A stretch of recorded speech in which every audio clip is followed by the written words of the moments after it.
ಅವ್ರು ಕೇಳ್ತಾ ಇರೋದು ಆತ್ಮಸಾಕ್ಷಿ. ಅದೇ ಯಾಕೆ ಇವ್ರಿಗೋಸ್ಕರ ಯಾಕೆ ಆತ್ಮಸಾಕ್ಷಿ ಅಂತ. ಸರ್ ಬಿಜೆಪಿ ಅವರು ತಮ್ಮನ್ನೇ ಸಂಪರ್ಕ ಮಾಡ್ತಕ್ಕಂಥ ಪ್ರಯತ್ನ ಮಾಡಿದ್ರು. 42 ಶಾಸಕರು ಸಂಪರ್ಕ ಮಾಡಿದ್ದಾರೆ. ನನಗೆ ಯಾರು ಸಂಪರ್ಕ ಮಾಡಿಲ್ಲ, ನನಗೆ ಯಾರು ಮಾತಾಡೋನೇ ಇಲ್ಲ. ನೀವು ಹಳೆ ನಿಮ್ಮನ್ನು ಸಂಪರ್ಕ ಮಾಡೋ ಧೈರ್ಯ ಇಲ್ವಾ ಬಿಜೆಪಿ ಅವರಿಗೆ? ನಾನು ಯಾಕೆ ಸಂಪರ್ಕ ಮಾಡ್ತಾರೆ? ನಾನು ಕಾಂಗ್ರೆಸ್ ಪಕ್ಷದ ಚಿಹ್ನೆ ಮ್ಯಾಗ ಆಯ್ಸಿ ಬಂದಮೇಲೆ ನಾನು ಕೇಳ್ತಕ್ಕಂಥದ್ದು ಮತ ಯಾಕೆ ಅಂತ ಹೇಳೋದು ಅವ್ರಿಗೆ ಹಕ್ಕಿಲ್ಲ, ಮತ್ತು ಅದನ್ನು ಕೇಳುವಂಥ ಪ್ರಶ್ನೆ ಉದ್ಭವ ಆಗಲ್ಲ ರೀ. Thank you. ನಮ್ಮ ಜೊತೆ ಲಕ್ಷ್ಮಣ್ ಸವದಿ ಇದ್ದಾರೆ. ಸರ್, ಈಗ ಬಿಜೆಪಿ ಮತ್ತು JDS ಅಭ್ಯರ್ಥಿ ಕುಪೇಂದ್ರ ರೆಡ್ಡಿ ಅವರು ನಿಂತಿದ್ದಾರೆ. ಅವ್ರ ಪರವಾಗಿ ನಿಮ್ಗೆ ಏನಾದರೂ ಕಾಂಟ್ಯಾಕ್ಟ್ ಮಾಡಿದ್ರಾ? ಇಲ್ಲ, ನನಗೆ ಯಾರು ಭೇಟಿನೂ ಆಗಿಲ್ಲ, ಯಾರು ಮಾತನೂ ಆಡಿಲ್ಲ. ಓಕೆ. ಈಗ ಬರ್ತಾ ಇದ್ರಿ, ಒಬ್ಬರೇ ಬರ್ತಾ ಇದ್ದೀರಿ. ನಿನ್ನೆ ಶಾಸಕಾಂಗ ಪಕ್ಷದ ಸಭೆ ಇತ್ತು, ಯಾಕೆ ಸರ್ ಅವ್ರ ಜೊತೆಲೇ ಬರ್ಬೋದಾಯ್ತು? ಇಲ್ಲ, ನಾನು ಬೇರೆ ಮುಂಜಾನೆ ಒಂದು ಸ್ವಲ್ಪ ಬೇರೆ ಕೆಲಸ ಇತ್ತು, ಹೋಗಿ ಮುಗಿಸ್ಕೊಂಡು ಈಗ ಬಂದೆ.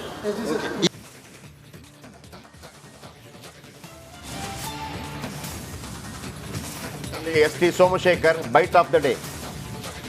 ಬೈಟ್ ಆಫ್ ದ ಡೇ ಅಂತ ಇದ್ರೆ ಅದು ST ಸೋಮಶೇಖರ್. ಮತ್ತೊಂದು ಕಡೆ ಕುಪೇಂದ್ರ ರೆಡ್ಡಿ ಅವರು ಕೂಡ ನಮ್ಮ ಜೊತೆ ನಿರಂತರವಾಗಿ ಮಾತಾಡಿದ್ರು. ನಮ್ಮ ರಿಪೋರ್ಟರ್ ನೋಡಿ ಯಾವ ರೀತಿ ಎಲ್ಲೂ ಕೂಡ ಮೂಲೆ ಮೂಲೆಯಲ್ಲಿ. ಮತ್ತೊಂದು ಕಡೆ ಬಾಂಡಗೆ ರಾಜ್ಯಸಭಾ ಚುನಾವಣೆ ಒಟ್ಟು 112 ಶಾಸಕರ ಮತದಾನ ಆಗಿದೆ. ಇಲ್ಲಿ ತನಕ ಬಿಜೆಪಿ ಗೆದ್ದಾಗಿದೆ. ಈಗ ಮೈತ್ರಿಕೂಟದ ಅಭ್ಯರ್ಥಿ ಕುಪೇಂದ್ರ ರೆಡ್ಡಿ ಗೆಲ್ತಾರಾ? ಕರೆಕ್ಟ್. 50% ಮತದಾನ ಪೂರ್ಣಗೊಂಡಿದೆ. 112 ಅಂತಂದರೆ 111 ಶಾಸಕರ ಮತದಾನ ಬಾಕಿ. 112.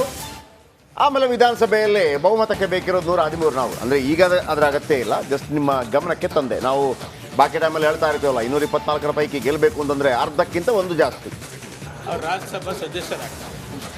5-6 ವರ್ಷದಲ್ಲಿ ಸರಿಸುಮಾರು 30 ಕೋಟಿ ಅವ್ರಿಗೆ ಅವರ MP ಅನುದಾನ ಬರ್ತದೆ. ಈ 45 ಜನಕ್ಕೆ ಯಾರಿಗೂ ಕೂಡ 5 ರೂಪಾಯಿ ಅನುದಾನ ಕೊಡೋದಿಲ್ಲ. ಅದಕ್ಕೆ ನಾನು ಈ ಸಾರಿ ಯಾರಿಗೂ ಕೂಡ ವೋಟ್ ಮಾಡಬಾರ್ದು. ಯಾರು ಆತ್ಮಸಾಕ್ಷಿಯಾಗಿ ನಮ್ಮ ಕ್ಷೇತ್ರಕ್ಕೆ ಸರ್ಕಾರಿ ಶಾಲೆಗೆ ರಿಪೇರಿ ಇರ್ಬೋದು, ಮತ್ತೊಂದಕ್ಕಿರ್ಬೋದು, ಅದು ಕೊಟ್ಟರೆ ಅವ್ರಿಗೆ 100% ಮೊದಲನೇ ಪ್ರಾಶಸ್ತ್ಯ ಮತ ಅವರಿಗೆ ನಾನು ಕೊಡ್ತೀನಿ ಅಂತಕ್ಕಂಥದ್ದನ್ನು ಹೇಳ್ತೀನಿ. ಯಾರಾದ್ರೂ ಕೊಡಲಿ, ಕಾಂಗ್ರೆಸ್ BJP JDS ಅಂತಕ್ಕಂಥ ನನ್ನ ಭೇದ ಭಾವ ಇಲ್ಲ. ಇದುವರೆಗೂ ಎಲ್ಲ ಕೂಡ ನೋಡಾಗಿದೆ, ಎಲ್ಲ ಕೂಡ ಪ್ರಾಮಿಸ್ ಮಾಡಿ ಇದು ಮಾಡೋದು ಆಗಿದೆ. ಅದರಿಂದ ಈ ಸಾರಿ ಯಾರು ಈಗ ಬಂದಿದ್ದೀನಿ, ಯಾರು ಅಪ್ರೋಚ್ ಮಾಡಿ ಪ್ರಾಮಿಸ್ ಮಾಡ್ತಾರೆ 100% ಅವ್ರಿಗೆ ಮೊದಲನೇ ಪ್ರಾಶಸ್ತ್ಯ ಮತ.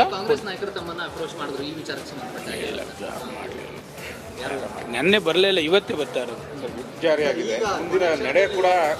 ಏನಾರ ಆಗಲಿ ರೀ, ಏನಾರ ಆಗಲಿ, ಆತ್ಮಸಾಕ್ಷಿ ಮತ ಚಲಾವಣೆ ಮಾಡ್ತೀನಿ. ವಿಪ್ ಇಶ್ಯೂ ಮಾಡೋರೆ, ಮತ್ತೊಂದು ಮಾಡೋರೆ, ಅದ್ಯಾವುದು ಕೂಡ ಇಲ್ಲ. ಯಾರು ಪ್ರಾಮಿಸ್ ಮಾಡ್ತಾರೆ ಅವ್ರಿಗೆ ಓಟ್ ಹಾಕ್ತೀನಿ. ಕಾಂಗ್ರೆಸ್ ಕಡೆಗೆ ಇದ್ದಂಗಿದೆ. ಯಾವುದು ಅಭಿವೃದ್ಧಿ ಕಡೆ ಇನ್ನು ಈಗ ಬಂದಿದ್ದೀನಿ, ವಿಧಾನಸೌಧಕ್ಕೆ ಬಂದಿದ್ದೀನಿ. ಯಾರು ಅಪ್ರೋಚ್ ಮಾಡ್ತಾರೆ ನೋಡ್ತೀನಿ.